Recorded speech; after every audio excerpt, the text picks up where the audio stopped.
So, we have to explain, and it's a joy to raise awareness that the beauty industry needs lawyers, the health industry needs lawyers, entertainment industry needs lawyers, and not just, people think entertainment, think musicians and photographers need lawyers, videographers need lawyers. Everyone is kind of like in entertainment in that way. And I realized that there's actually law that protects creative expressions. I decided to go into intellectual property law. Hi, my name is Tamarix Law. I am an entertainment and intellectual property lawyer. So I'm Kaskigbana Abu. I'm a beauty and health lawyer here at Tamarix Law. And for me, my inspiration really is that I started out as a makeup artist in 2013. I learned makeup and I did makeup throughout university and started a beauty blog and transitioned into being a content creator, and just over time realizing that I could merge my passion of being a lawyer and still being in the beauty industry.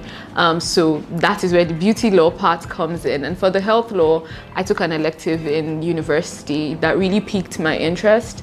And when I lectured, which was my first job, I wanted to teach health law, but I couldn't do that at the time. But I got an opportunity to do my master's in health law, and I got a job in a hospital, and we started Tamarix Law. So it allowed me to express that part of myself. So yeah. What inspired me to pursue this particular part was actually my copyright class, my intellectual property law class in university. So I discovered that there was a law that was protecting creative works, and it was interesting. So I decided to go down a rabbit hole. I discovered entertainment law, I discovered sports law, I discovered a lot, and I was sure that I wanted to practice law because at the time I was running a jewelry business and I wanted to go into fashion properly. But when I realized that there's actually law that protects creative expressions, I decided to go into intellectual property law. So I am still involved in fashion, I'm still involved in entertainment, but as a lawyer and not a creative. Something we're really proud of at Tamarix Law is being involved in the intellectual property protection for the first reverse vending machine in Nigeria for recycling. So we are a part of the team that registered their intellectual property, their patent, their trademark. It's made here in Nigeria, and for the first time there is a machine like that where people put in their plastic and they get paid for recycling. So it was a cool venture to be a part of, and we're really proud to have been able to do that. My proudest moment last year was actually at a speaking engagement that I was invited to in the Nigerian law school. And that was a very big deal for me because it was my alma mater, and not just the law school generally, but the exact campus that I went to. And I was asked to come and address the female students on how to have like a good thriving career as a woman in the legal field. So yeah, I was really happy. It showed me how far I've come so far. Yeah, so for me, really, it was starting Tamarix Law with Janet, because I never thought that I would practice law in that way or even start a law firm. But to have started Tamarix Law and really have this niche where we're very particular about what we do, very proud of the work that we're doing. I look back with pride at the ability to start and to have started afraid, but started regardless. And we've been a part of so many great things, being behind the scenes for so many awesome ventures that I'm just so grateful that we started. Have we solved them? I think yeah. So one of the biggest challenges, of course, has to be getting our name out there. And because we're in such a niche industry, people don't really understand how important it is to be doing the work that we're doing. So it's about explaining what we do, why we do what we do, and why it is important. That's really what has been, I won't say a challenge, but it has been, well, challenge not in the way of difficulty, but challenge for us to be able to take it on, because there aren't a lot of people doing what we're doing in the niche that we are in. And so it's a welcome challenge for us to be able to tell people. I always, like, when I say I'm a health and beauty lawyer, people are always like, what is that? Yeah. And so, we have to explain, and it's a joy to raise awareness that the beauty industry needs lawyers, the health industry needs lawyers, entertainment industry needs lawyers, and not just, people think entertainment, think musicians and photographers need lawyers, videographers need lawyers. everyone is kind of like in entertainment in that way. So for us, for me anyways, that has been like my challenge, but it's been the way we're tackling it is by raising awareness, telling people, and getting people involved in the work that we're doing. One of my challenges has actually been our workload. Yes, because we started it off as just 2 people, and we expected, okay, since we're starting small, starting with a small human resource. We're also starting with like small clients, but getting clients has actually been a good thing, and like we've actually gotten like a good flow of clients, but that also comes with a lot of workload. Yeah. And so trying to manage what we're doing and trying to find the right people that actually understand what we're doing to the extent and the standard that we do those things has been a bit of a challenge, but it's one that we are actually already solving. So yeah.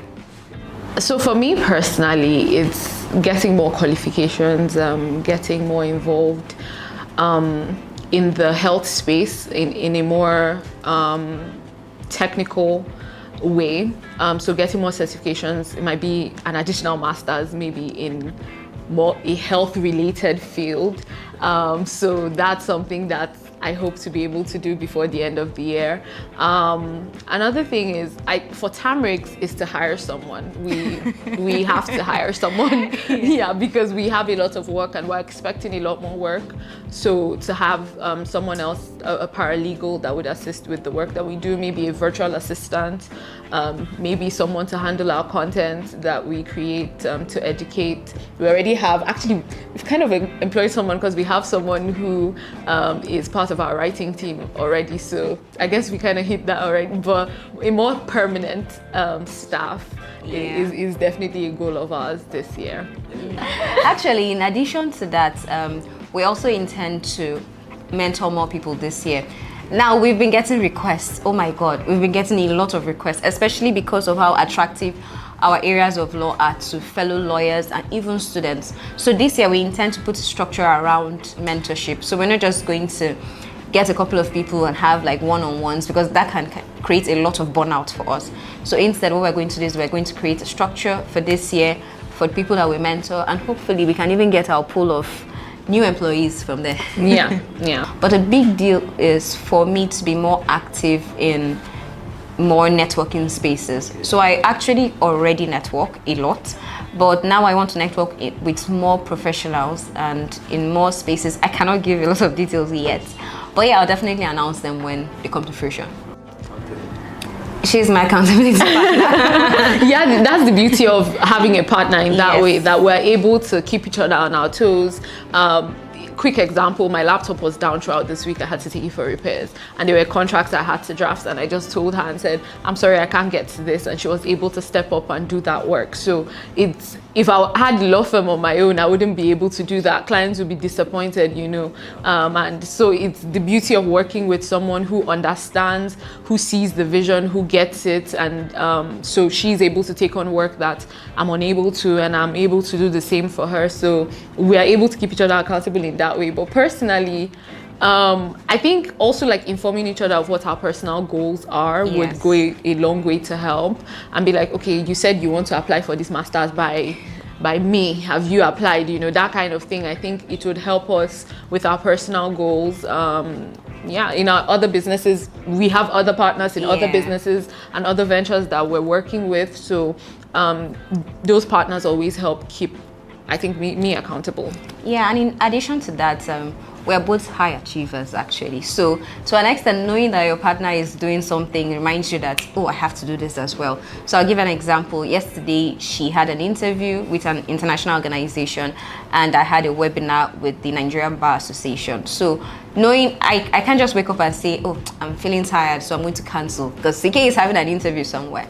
So yes, we keep ourselves accountable also with the fact that we're both high achievers, so we're pulling each other up, and yeah, that's how we do it. That makes sense. You talked about high achievers. Can you elaborate on that? I think maybe it's a firstborn daughter thing. We're both firstborn daughters. Yes, it does. I'm coming from a very similar background, both culturally, spiritually, education-wise, we have a lot of things in common in that way. Same school, same church. it's yeah. So lots of things in that way that kind of gives us that thirst for more, that thirst for we cannot fail as much as possible. So I think it really might be one of the things really driving us. We're carrying a lot of weight on our shoulders, a lot of people looking up to us in many ways that we can't afford to fail. Well, this session has been interesting.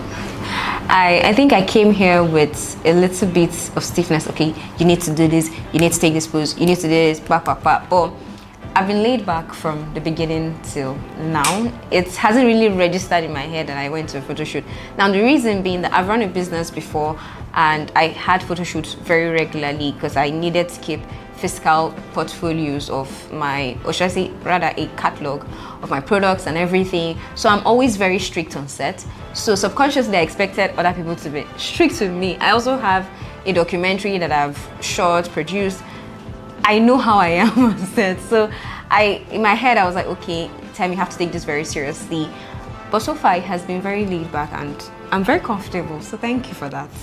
You're welcome. Thank you. Yeah, like she said, it's been very like relaxed. And something you said is very profound about keeping us accountable by documenting. And it just occurred to me, like, we can't put this out there in the world and then not achieve these things that we said we want to achieve. So it's really, I didn't even look at it from that perspective. So it's I think it's a worthy investment. For us, we really wanted to work on our branding this year, the image we're putting out to the world. And so when we saw the flyer, I think I saw it like a while ago, and then I screenshotted it. I forgot to share with her because we had been talking about getting professional pictures done together because we have our individual, but we're like together. And so when I saw it, I was like, oh, this is great, you know, an interview and all of that. And the interview has not been like too strict. It feels very much like we're being ourselves. Actually, yes. Yeah, but it's not, we're not speaking legalese, it's just, we're just being ourselves. Thank you for that. Yeah, so that's pretty cool.